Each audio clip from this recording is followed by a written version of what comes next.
Morning, Facebook family. It's Donna Martini here. I really wanted to come on live today because I woke up this morning and I had this fear from my mom. She's already had one stroke and now she's taking care of my stepfather. And I know she's pushing herself. She's 80, and I realized that every single client I've ever had come to me and every single person I've worked with over the years who was in extreme stress and was suffering the consequences of that stress physically, they were always doing so because there was an extreme imbalance in their life. I believe truly that we're supposed to handle lots of work, that our bodies are made to keep going in a certain way, physical labor or working out the gym or whatever. We have our limits, obviously. We all have to know those limits, but work doesn't hurt us. Even lots of work doesn't really hurt us. It's when we don't get sleep or when we don't eat or take care of ourselves properly or balance it out with relaxation. That's when we get stress. But even that doesn't lead to extreme disease. I'll tell you what does, though. When we have an extreme imbalance in our workload that is erroneous, that is just egregious. In other words, I've had the husband and wife come to me, and the wife's not willing to work, and the husband's doing everything in the house and outside of the house, bringing in the money and trying to balance with something's going on with her. And there's an unwillingness there for her to do her part. And of course, I've seen this on the flip side, where the wife is doing it all and the husband's not. I've seen this so often, and I see the breakdown in the person who's trying to be strong. I see it in partnerships where one partner is not doing their share and the other one's taking on too much, and they're not willing to come out and say this. And that's where it starts kicking in, where you say to you're hearing it in your head, and your gut is telling you this is wrong and you need to stick up for yourself. And then your heart's like, but I can't do it. I really need to take on this load. We build up resentment inside of our body. We build up the stress inside of our body. And then all of a sudden, we break down because our body says, screw you, I'm not functioning anymore. If you're not willing to do your part to take care of yourself, why should I take care of you? And this is literally what goes on. In my case, it was actually when I asked, why did I get Crohn's? I heard in my head because I was everybody else's coach and I wasn't my own. And every time people asked me to do something and I would hear in my head, it's not good for you to do this, I would disregard. If my gut was screaming at me, don't do it, don't do it. I wasn't listening, okay? I was always following my heart instead of my head and my gut. When we know we should be all on the same page, when we do something for somebody else, we also are very well aware and a very intrinsic part of ourselves that we shouldn't be doing for others if they're not doing for themselves, because that creates another imbalance for them because we're depriving them of their journey and what they need to do. So we really have to, stick up for ourselves. When our heart is just too big and too much, that we give too much of ourselves, we really need to ask, what do I need to say and do to lift higher and to do the right thing for myself and my life? And here's the deal.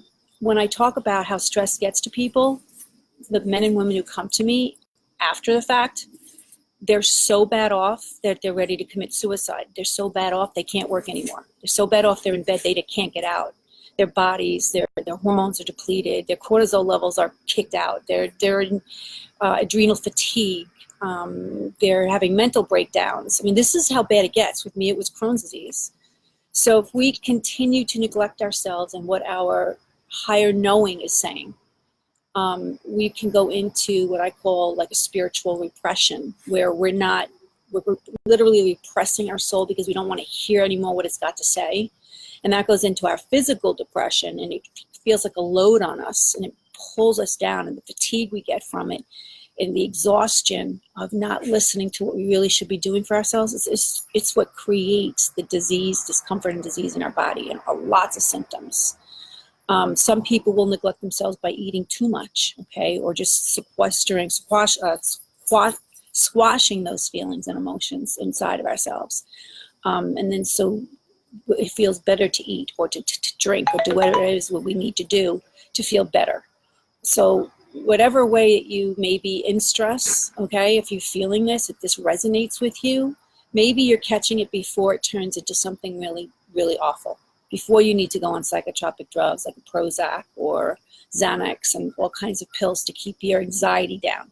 You're having anxiety for a reason. You need to be able to address those reasons, and then your anxiety goes away. Anxiety is just a symptom. It's not you. You're not the anxiety. Even if you've had anxiety all your life, it could be your gift, because anxiety also gives us extreme empathy, and it makes us very loving people. It comes from the heart. So flip it on yourself and say, okay, well, I'm going to love myself as much as I love everybody else. And it doesn't mean you're going to take away from people. It means that if you do for yourself and you do what's right between you and another person, or you and your company or boss or coworkers or partners or whatever it is, when you do what is perfect, you'll be coming from your soul. You'll be hearing what your soul is saying. You won't be imbalancing their life, because they're going to have to rise up and do what they need to do. You don't want to enable anybody, okay? And you'll be doing what's right for your life, but most especially your body. You need to take that body with you for the rest of your life. So it makes sense to listen to those symptoms and ask, what is it that is making me feel imbalanced, making me feel worried about the past or the future? Okay? So again, it started with my mom. I'm waking up this morning knowing that she's taking care of my stepfather who's ill, and he's not able to take care of himself anymore. He's 86, she's 80. But there's so much work on her now. There's so much load, and she's taking it on every day. She's already had one stroke and went blind in one eye. And so now I'm trying to figure out a way that I can help her. But she's stubborn, and she wants to do everything and be like, I call her St. Barbara. Not for a negative reason, but she really does take it on, and she doesn't want anybody else to do for her. But I'm afraid for her getting sick, and it prompted me to want to come out here and tell a lot of people about it, because I've seen it. This is why people come to me as a wellness coach. They're at their wits' end. They don't know why pills aren't working and diet changes aren't working and all this other stuff is happening to them, and no doctor's able to pinpoint it. Well, it's because it's coming from within. Even maybe a therapist can't understand it, as well as somebody who's tuning into the soul. So soul to soul, we can help people figure things out, because we're literally hearing what the person doesn't want to hear for themselves. Okay, and sometimes therapists do this. Don't get me wrong. Counselors, I know very intuitive counselors who actually do tap in this way. As a coach, that's the only way I know how, because I'm not trained as a therapist. I send people to therapy. I'm not trained in a specific way, like a doctor, or a nurse practitioner. But I can hear sometimes better what symptoms are created from, where they're stemming from, if I'm tapped into someone's soul, because their soul knows. So you could do that every day with yourself, and you could do this with your loved ones, especially your children. You're attached to them in every way, shape, and form. And all you need to do is really just let go of your human mind and just tap in and say, okay, what do I need to hear today? If it's for another person, you say, what do I need to hear for them?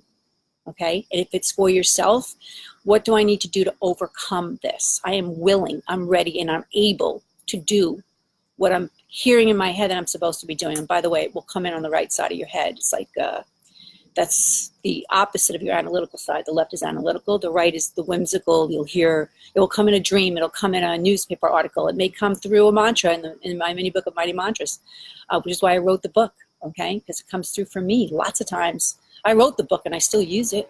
I wanted to share the mantras that I use. All right, so I picked a mantra for us for today. So let me just do that. Everybody's saying good morning. Oh, hello and good morning. I was so on a roll. I didn't even say hello to everybody. And there's so many of you, I can't even respond, but I don't see any questions. So I'm going to go to the mantra for today about stress. Okay. Mental and emotional distress can lead to physical disease, but we don't have to let that happen. Mentally speaking, we are not beholden to negative feelings. They don't have to own us, but we do need to own up to them. When we set our intention to reach harmony in our mind, body, and soul, then the root causes of our negativity will be revealed to us. After we accept what needs to change, we can request healing, and the subsequent steps we need to take will become obvious. And so today's mantra is achieving harmony. And I think that the idea of being able to achieve harmony seems, oh my gosh, like the opposite of what people are feeling in this moment. But that's because they're not tapped into their soul. And you know how you know you're not tapped into your soul? If you're feeling any symptoms, anxieties, fears, any kind of negative thought process, that means you're in ego. You're in your human ego side. And ego just means human, okay? It doesn't mean you're egotistical. It just means that you're edging God out, as Wayne Dyer used to say. So you need to bring your soul, God, who your higher knowing is, back in and say, I'm willing. The I'm willing is so important, because you could ask all day long to hear something, But if you don't back it up with saying, I am willing to listen, I am willing to do what I'm being told, I'm willing to step up and help myself. If you're not in that frame of mind, then you're just going to keep staying in block. Okay, you're just going to block it out or ignore it. You're not going to really hear it. Sometimes, okay, I'm going to tell you, sometimes what I hear after I ask this is so benign and so simple. I'm thinking that can't be it. They'll ask me, my soul will say to me, do this or do that. And it seems too simple to, to be helping me. And I've learned at 58 years old to ignore the ego side of my head that says it can't be that. It's got to be too simple to be that. And I've done the simplest things. Like I've heard clean your closet out or clean your drawers out. And I'll just say, all right, I'll do it, because it's something that I hadn't wanted to do, and I push it away. And lo and behold, after cleaning out my closet, I got the energy to clean out my drawers. I got the energy to do this, the energy to do that. And all of a sudden, I'm realizing I'm more organized. I'm feeling more energy. I'm lifting. And it's just something that I needed to do to get the ball rolling. It was a physical thing that my soul knew would get the rest of me supercharged, And from that point on, then I was listening better. I was hearing better. And then the bigger issue that I need to face started to come in. So our souls know when we're not ready to hear something. So even if we ask, make me hear it. I say, push me. And I speak to God, so I'm just going to say it. I say, push me, Lord. Push me. I don't care how stubborn I am. You need to push me into my life. If you have to, let me open my eyes with binoculars, put megaphones in my ears. I want to hear what I need to do. And what happens is at this age, I understand that the discomfort I feel of being in that block is far worse than anything I have to face. Now, the beautiful part of this is our souls know, okay, what we can't handle. So even if we're saying this, we're not going to be blown away by what we hear.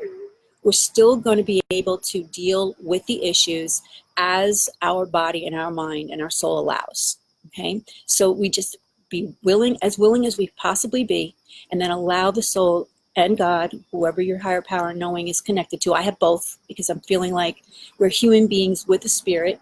And the second that we tap into that soul spirit is the second we're tapped into God. God is already there for me, but sometimes I'm ignoring. I'm turning away for whatever reason. By the way, that's my love. She's a little whiny because she wants to be let go and I'm not letting her because I can't follow her because I'm talking to you. Anyway, that little nudge that I give myself to stay connected to higher power and to for me it's God and to soul. This is what allows us to overcome those anxieties and fears and everything else. If we were to tap into that higher knowing within us all throughout the day, and I'm talking if you have to do it every second of the day sometimes, if you're in compulsive state of anxiety or fear or anger, do so. Okay, this is what the energy is there for. This is what the system is in place to help us do. I call it positive manipulation. It's just a way to manipulate those negative thoughts or the negative emotions. Now, I'm not saying that we're ignoring those thoughts and emotions. We're manipulating into power by being willing to hear and see why we're in that state and then to move forward with it. Sometimes we're in an anger state or resentment state because we're not turning to unconditional love. We're not allowing ourselves to break out of an old mole or an old thought process or belief system. Oh, that person wronged me, so I have to be angry at them for the next 3 days, or I have to repeat the story of what someone did to me for 3 days. No. When we start to really lift and we start to really stay connected to the higher knowing and higher power in the soul, it's always about unconditional love. It's always about forgiveness. It's always about what we're learning from another person and what they're doing or seemingly doing to us.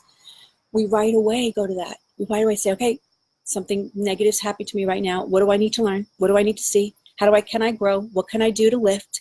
You're doing it like this. So the positive manipulation process might start out, if it's about anger or whatever, it might start out as, a 5-month or 5-year process. And then as we get better and better at this, it goes down to 5 minutes, 5 seconds. And then all of a sudden, when we're doing it enough and we're loving unconditionally and we're getting rid of our triggers and everything else, we never react at all in a negative way. We're already there. We're already in love. Basically, I just want to tell you that we were born that way. We came here loving. So basically, our life has piled on a lot of stuff and we got into habit of reaction habit, okay? And the way we are habitually acting and everything stresses us out, or everything gets us anxiety ridden, or everything gets us fearful, or everything makes us angry and resentful. That's just what your ego has been doing to practice. And we want to get out of the practice of the ego and into practice of the soul by lifting, just exercising that muscle and lifting every single day as much as we can to those promptings of our soul. That's what positive manipulation is all about. So like I said before, when I asked my soul, come over here, my love, you're so whiny, come here. Come on, there you go. She was stuck, I didn't even know it. Aw. So when we, see, I didn't listen, and basically there was a very simple issue I could have fixed, right? So there's my lesson today, this morning. So when we want to do positive manipulation on ourselves, like I said, when I had that prompting and asked myself, okay, what do I need to hear? What do I need to do to get out of this block? And I heard clean out your closet. I'm like, how ridiculous is that? That's so stupid. That seems so stupid. But that's a physical manipulation tool that helped me understand what's going on emotionally. It opened me up and let me get to the next step. And then all of a sudden I was hearing the next level and layer of what I needed to peel away. And that happened to have been something emotional that I needed to address. That was too scary to address before I actually tackled that closet. Now, I know it sounds simple, or complicated. Simple meaning, how can a closet help me? And complicated mean, how does one lead to the next? And basically, we are physical, emotional, mental, and spiritual beings. So when we're imbalanced and unbalanced, we're going to be out of whack in 1, 2, 3, maybe 4 of those categories. I've seen people where they have no connection to their soul. That's the scariest thing. Their soul's there, but they're so disconnected, they're almost dark and black inside. And I'm not talking about or necessarily people who are committing a crime or anything like that. I'm talking about people potentially so depressed there's no soul at all, okay, to tap into.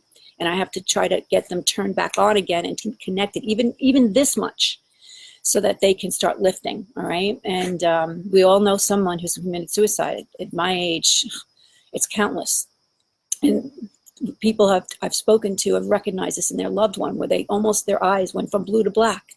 There was nothing there, no light. It's very scary for people when they get to that point, and also scary for a practitioner. But we can turn that back on, and sometimes it is something as simple as just walking outside and connecting with the ground and understanding appreciation, being able to stand in that moment and saying, you know what, at this moment I can breathe, I can feel the earth, the sun is shining. And then we start to really lift out of whatever fog, and we start understanding what we can do to help ourselves. So it could be something so simple, so stupid simple, okay, that we start the process with, but it's still starting a process, isn't it?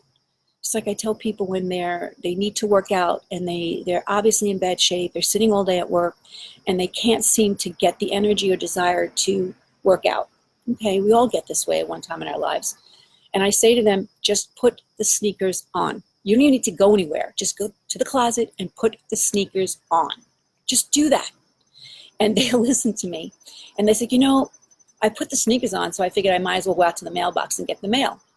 Then I went out to the mailbox to get the mail, and I wound up walking down the street. I'm like, well, I walked down the street, I might as well walk around the block. And this is how it happens.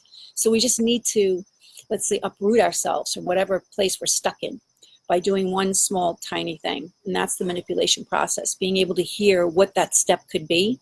And it maybe seems so benign, but it's not. It's really your launch pad. It's really going to start you on the next level. All right, so back to why I came on this morning, because I thought it was so important to understand that when people have a stress, and super stress and anxiety that leads to disease, we're talking mental breakdowns, we're talking all of this, and physical, especially autoimmune disease, there is always some kind of stressor that's created by an issue between them and another person, whether it's a parent or a spouse or a coworker or somebody that we are not facing. We're not doing what we can do for ourselves. We're not sticking up for ourselves. We're not making sure our workload is balanced. We see someone else getting away with too much, but we don't do anything about it. We just keep on taking on all their load as well. This is like if you were to take a branch and you were to really bend it and bend it and bend it. It's very pliable, isn't it? But eventually it's going to break. And that's what happens with stress. So it's not about you deciding to take on, more hours at work, or you can love that. You can enjoy that, and your body will not get stressed out unless you don't sleep, unless you don't eat, that kind of thing. But that's not the typical stress that hurts people. That sometimes makes people thrive, believe it or not, okay? If we're volunteering after work, it can lift us. It's when we do for others that aren't doing for themselves, when we're taking on an imbalanced load, all of these things. So sit that in your life. If you're in anxiety, if you're in severe stress, if you're heading down that road, ask yourself, what am I allowing someone else to get away with in my life? It could even be a friend who's constantly asking you for favors, and you're starting to really resent it, but you're doing it anyway. And I've been there. I've done that, where people are asking for help, and it feels good to help people, but they're literally taking advantage of me. And there's a part of me that knows it. And I'm not listening to that part of me. I'm listening to the part that says, oh, I want to help them. And lo and behold, that's where it comes, all right? So I hope you take that information today and you use it wisely, because it is such an important factor of our growth. Just remember something. You're not doing anybody any favors when you do for them. You're not doing anybody any favors. You're taking on twice the workload because they're not. They need their growth too. You're keeping them from growing and thinking that you can do it all. But then the worst part is that when you do finally break down, and I've seen it happen so often. I've never seen anybody go through life not breaking down eventually from this and needing to change that behavior. But when you do break down, think about this. You can't take care of anybody. Okay? I have people coming to me who by phone because they can't even get out of bed. That's how stressed out they were. They went from doing everything to doing nothing. So it's so important to face these issues and to hear what your soul wants to say to you, and to be able to verbalize and speak up or write to the other person or whoever's in our life that we need to address or walk away from. Okay? Sometimes it's about walking away. We don't need to be in somebody's life. We shouldn't be. All right? Well, we address it. We lift higher. We're actually helping the other person who's abusing us in any way, shape, or form. We're allowing them to take advantage of us. And we will start to lift higher. We'll get stronger. We'll learn that lesson. And then all of a sudden, those stress factors are gone. We don't feel it. Our body starts to really lift, and we start feeling our power again. That's how simple it can be. We just have to do it. Okay. So if anybody here has any questions, I see lots of people who are on, but I don't see any questions. So I'm going to say thank you so much for tuning in. Oh, Brian Link says his dad's been in the hospital since Thursday, and prayers. For St. Barbara, my mom. Yeah, I've got to address that, because she is not going to let me help, and I really need to find a way. So I'm going to pray for how I can help her. What would it take? Because now we're going into the fall season, and my mother actually thinks she has to rake every leaf every day to make sure that her property is perfect. So I don't even know what that's going to do to her, so I will. Sharon says, I am one of those people who gives their all to care for others. I agree with you completely. Moving forward and upwards was the best thing I could do. I go where I'm appreciated, and I help those who are kind. I stay in the light. All right, so she's basically saying that we need to connect more to our higher knowing, and we should be doing only what our souls want us to do. And our souls are connected to higher power. If you want to say God, that's great. That's your God, Krishna, whoever it is that you have, whoever it is that you worship, or you, whatever divine being you're connected to. If you're connected to goodness and love, that's awesome. We should be doing the loving thing. The problem is that our human head, okay, our ego will think that the better thing or the good thing is to help someone, when our soul will say, no, that's not helping them. That's actually hurting them, because you're doing for them. And if you were to ask, okay, but what can I do? You might hear you need to walk away. You might hear that a better way to go about moving forward with them. You might hear a way to help them where they're still helping themselves, and you're not allowing for yourself to break in the process. You will do the better thing, the good thing. And we're not talking about people who can't help themselves. We're talking about people who can. When we're helping people who can't help themselves, it is a lift. If we put too much stress on ourselves, then when we're taking on too many jobs, we're going to feel the break eventually. And so that's another stress factor we could talk about another day. Caring for a sick spouse or a sick parent, plus the job, plus trying to take care of your family and everything else. Yes, that is stress, and that will hurt. And if you're taking it all on because you need to do it, and you need to be the one, just like my mom, St. Barbara, then yeah, you'll cause stress too. That's where you need to step back and be kind to yourself as well, and to figure out how you can do what you can do in a day without breaking yourself, and then maybe hiring someone or engaging help, or even, lots of people say, what can I do? And you're thinking they're not serious about it. Some people really are serious about helping you. Take the help. It doesn't have to be something major. Some people just want to cook you a meal. They're already cooking at home. They want to cook you a meal and make it easier. Take the cooking. Give them groceries and say, hey, you know what? If you can make me a few dinners, that'll be awesome. That's what you need to do. You need to be able to open up to that. You'll know who really, really wants to help. You'll know and feel it when you're opened up to what you need to do. All right, I guess I need to go because Milo is getting very itchy here. But thank you so much for joining me this morning, and I hope it's really helped you. Oh, before I go, let me just tell you what page on Mining Mantras. It's page 79, and the mantra for today is achieving harmony. All right? Thank you so much, and I will talk to you soon.